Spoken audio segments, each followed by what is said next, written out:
ঘুরে ঘুরে সারা বাংলাদেশে দেখার চেষ্টা করছি, স্বজনদের অনুভূতিটা বোঝার চেষ্টা করছি।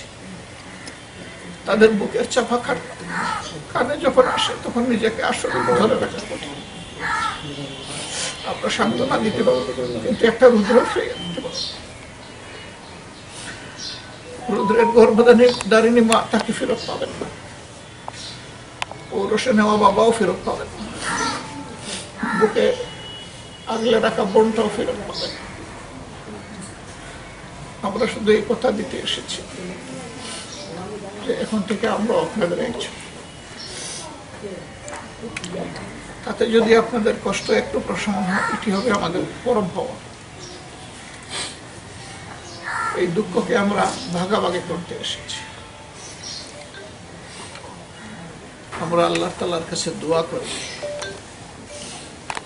রুদ্রের মতো তার হাজারো সাথী যারা জীবন দিয়ে গেল, এই জাতি যেন তাদের অবদান স্মরণ করে এবং তাদের রক্তের সাথে বিশ্বাসঘাতকতা না করে।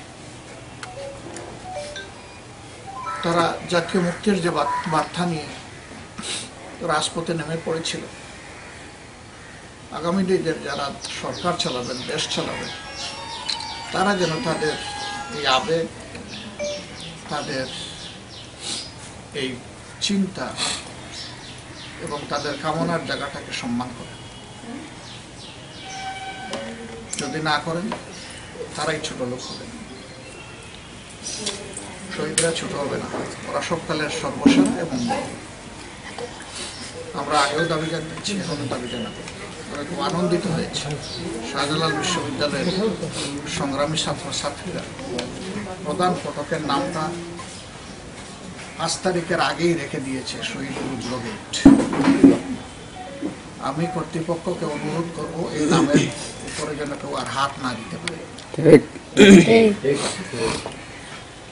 যেভাবে আবেগের ঠিকানা হিসেবে ওখানে স্থাপন করা হয়েছে এটা যেন থাকে। তাহলে এই গেট দিয়ে যারাই শিক্ষার জন্য ঢুকবে তারা দেখবে যে তাদের একদম রুদ্র ছিল। কথা বলার জন্য এই সময়টা মেহেরবানি করে কেউ ভিডিও ধারণ করবেন না। এই অহংকারের পাত্র, সম্মান দিয়ে তাদের সাথে একটু কথা বলতে চাই, আরো কিছু করতে চাই।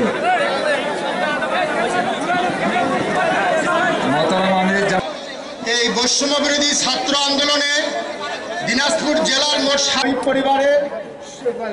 পরিবারের সদস্যদের সাথে আমি